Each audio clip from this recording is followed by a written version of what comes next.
सावन का पावन पर्व चल रहा है तो इस टाइम जो नई नवेली लड़कियां हैं ना उन्हें मेहंदी का बहुत शौक होता है। तो ऐसे मैं एक भाभी के पास गई। मैंने बोला क्यों ना भाभी आपके हाथ पे मेहंदी लगाया जाए, तो उन्होंने बोला कि नहीं, हाथ पे नहीं, आप मेरे पैर पे ट्राई कर सकते हो। तो मैंने बोला क्यों ना, ये तो बहुत अच्छी बात है। तो मैं सबसे पहले एक लाइन ड्रॉ की और लाइन ड्रॉ करने के बाद मैंने उस पे लपेटना शुरू किया और लपेटने के बाद मैंने एक और मतलब उसमें जैसे कंगूरा टाइप में होता है ना, वैसा टाइप में एक लपेट दिया और उस पे वन वाला फूल बनाया। और फूल बनाने के बाद मैंने उसे मोटा किया। मोटा करने के बाद वो ऐसा अच्छा नहीं लग रहा था, तो फिर मैंने उस पे एक बार और छोटा-छोटा लपेट दिया। के बाद मैं उस पे पत्ती बना दी, वो खूबसूरत लगने लग रहा।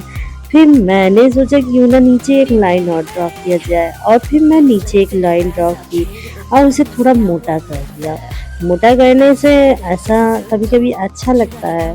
फिर मोटा करने के बाद फिर मैं एक नीचे लाइन ले गई और उसे छोटा-छोटा लपेट दिया और छोटा-छोटा लपेटने के बाद मैं फिर उस पे एक वाला फूल बनाई और उसे ऐसे ही छोड़ दिया। वो ऐसा अच्छा नहीं लग रहा था। फिर मैंने क्या किया, उस पे मोटा कर दिया उसको, और मोटा करने के बाद वो बहुत सुंदर लगने लगा।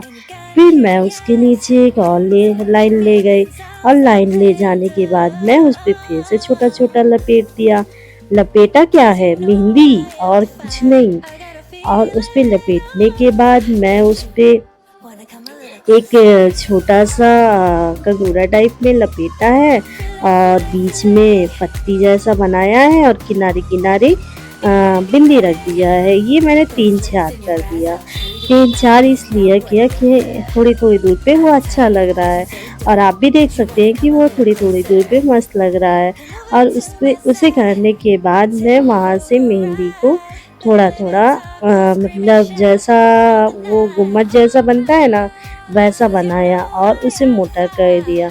अब उसके मोटा करने के बाद मैंने फिर से एक उस पे लाइन ले गई और लाइन ले जाने के बाद मैं उस पे फिर से उस पे लपेट दिया छोटा-छोटा, तो वो सुंदर दिखने लगा। थोड़ी-सी मेहंदी में लगा कि जान आ गई। अब मैं वहाँ पे पत्ती के जैसे एक बीचों-बीच फूल बनाया और उसे उसके ऊपर एक मोटा-सा लाइन ले गई। मोटा-सा लाइन ले जाने के बाद फिर एक लाइन ले गई और लाइन ले जाने के बाद फिर मैंने उसमें वैसे लपेटना शुरू कर दिया। अब फिर छोटा-छोटा लपेटने के बाद फिर मैं इसमें एक फूल ले गई। फिर फूल ले जाने के बाद मुझे ऐसा लगा कि फिर से इसमें मोटा कर दिया जाए, तो उसे फिर से मैंने मोटा कर दिया और मोटा करने के बाद मैं फिर से बाहर एक लाइन और पतली ले गई और ले जाने के बाद उसपे फिर से मैंने लपेट दिया। अब मैंने देखा कि वो पत्ती वाला ऐसा खाली पड़ा था, तो मैंने कहा क्यों ना इसमें एक 3 पत्तियाँ डाल दिया जाए, तो फिर मैंने 3 पत्तियाँ डाल दी। अब 3 पत्तियाँ डालने के बाद सबसे पहले मैं ऊपर गुम्मट जैसा बना देती हूँ और गुम्मट जैसा बनाने के बाद उसे मैं मोटा कर देती हूँ। और मोटा करने के बाद मैं उसके बाहर फिर से लाइन फिलिंग कर देती हूँ, जैसा कि आप देख सकते हैं। अब मेरे पास स्पेस पता चल जाता है कि मुझे इसमें कितना खन्ना बनाना है। अब उसमें मैं खन्ना बनाती हूँ और खन्ना बनाने के बाद मैं उसके अंदर छोटी-छोटी जैसी चारों तरफ से कर देती हूँ।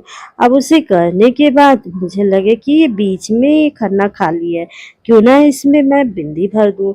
तो मैंने एक-एक बिंदी भी भर दिया। वो बिंदी भरने के बाद उसमें 4 चाँद लग गया। अब जो अब हम ऊपर साइड आ रहे हैं, तो उसे मैंने लपेट दिया। अब लपेटने के बाद वो मेहंदी देखिए जमती ही चली जा रही है अपनी जगह पे।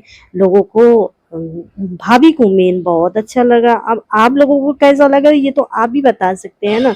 जिसे मैं लगा रही थी उसे तो बहुत पसंद आया। अब मेरे पास पता चल गया कि कितनी जगह है, तो मैंने वहाँ पे छोटा-छोटा लपेट के फिर लपेटना शुरू कर दिया और उसे मोटा कर दिया। अब मोटा करने के बाद उसमें एक लाइन कर दिया और लाइन करने के बाद उसे पूरा भर दिया और फिंगर्स सारे भर दिए। फिंगर्स ऐसे खाली नहीं भरे मैंने, उसमें मेहंदी डाल-डाल के भरे। वैसे भाभी ने वैक्स करवाया नहीं था तो ऊपर का उतना मत देखिएगा, नीचे का ही देखिएगा। आपको कैसा लगा ये आप ज़रूर बताइएगा। वैसे तो बोल रही भाभी थी को ना तो मेहंदी भाभी। बहुत पसंद आई। आपको कैसा लगा? अगर पसंद हो तो लाइक सब्सक्राइब ज़रूर कीजिएगा।